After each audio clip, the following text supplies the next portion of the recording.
రూపాయికి రూపం లేకుండా అయ్యింది. ఇంత ఇంత ఇంత ఇంత పాతాళానికి చేరింది. అమెరికాల రూపాయి మన రూపాయి కొట్లాడుకుంటుంటే మన రూపాయి ఓడిపోయింది, ఓడిపోతూనే ఉంది. కుస్తీ కుస్తీ పట్టుకొని ఇటు అటు గుంజుకుంటున్నాయంట.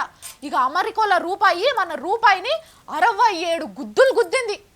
ఇన్ని దెబ్బలు తిన్నాక ఏడ కోలుకుంటుందిగా? దెబ్బకు దవకాల్లో పడ్డదంట.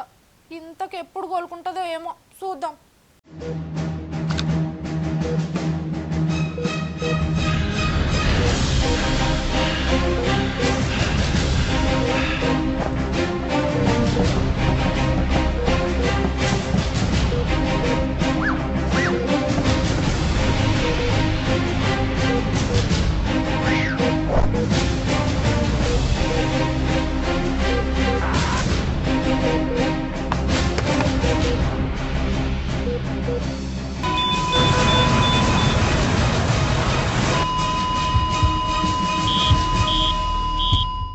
నిజమే, రామలమ్మ చెప్తున్నది ముమ్మాటికి నిజం.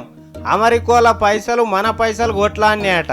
బాగా బలిచిన అమెరికాల డాలర్ మన రూపాయిని మస్తు దెబ్బలు కొట్టిందట. ఒక్కటే రెండా 67-68 గుద్దులు గుద్దిందట.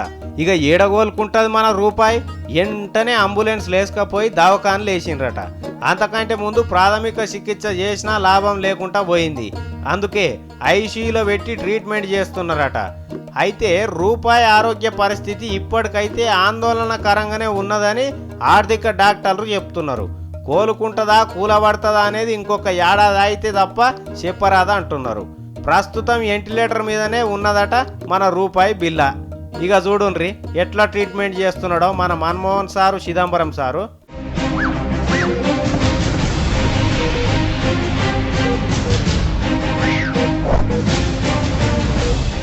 పాపం ఇప్పటికే ఈ ఐసీయూలో పడి ఏడుస్తున్న రూపాయిని మల్లగొట్టేతందుకు అమెరికాల డాలర్ ఎంకులాడుతున్నదట.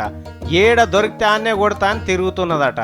ఎట్లన్నా చేసి డాలర్ కంటే వడనీయకుండా మన రూపాయిని బతికించుకోవాలని ప్రధాన డాక్టర్ మన్మోహన్ సింగ్ సారు, ఆర్థిక డాక్టర్ చిదంబరం సారు విశ్వ ప్రయత్నం చేస్తున్నారట. ప్రతి అర్ధగంటకోసారి హెల్త్ బులెటిన్ విడుదల చేస్తున్నారట. రూపాయి ఏమన్నా కోలుకున్నదా ఇంకా కోమాలనే ఉన్నదా అని చెప్తున్నారు. ఇదివరదాకా చెప్పిన ముచ్చట్లనైతే రూపాయి రూపురేఖలు మాత్రం మారిపోయినట్టు తెలుస్తుంది. అయితే రూపాయికి ఐసీయూలో పెట్టి చికిత్స చేస్తున్నారు కాబట్టి మస్తు ఖర్చు అవుతుందట. అందుకే ఎంత ఖర్చు అయినా పర్వాలేదు, మన తానున్న 5 టన్నుల బంగారం కుదబెట్టన్నా రూపాయిని బాగు చేపిద్దామని ఇంకో డాక్టర్ ఆనంద్ శర్మ సార్ చెప్తున్నాడు.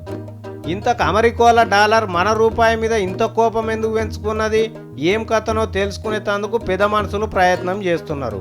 ఇద్దరిని ఒక తాన కూర్చుండబెట్టి నలుగుట్ల పంచాది పెట్టి మళ్ళా సోపది కలుపుదాం అనుకుంటున్నారట. మరి దెబ్బలు తగిలిన మన రూపాయి పంచాదికి ఒప్పుకుంటుండొచ్చు కానీ బాగా బలిచున్న అమెరికాల డాలర్ ఒప్పుకోకపోవచ్చు అంటున్నారు కొంతమంది. వీళ్ళిద్దరు గనక మళ్ళా అలాయి బలాయి తీసుకోలేదే అనుకో, రూపాయి బిల్లకు రూపం లేకుండా ఓడు మాత్రం ఖాయం అంటున్నారు పెద్ద పెద్ద మనుషులు. ఎట్లయితుందో ఏమో, కొని ఊపిరి మీద ఉన్న రూపాయి కోలుకుంటుందా కూలబడుతుందా చూడాలి.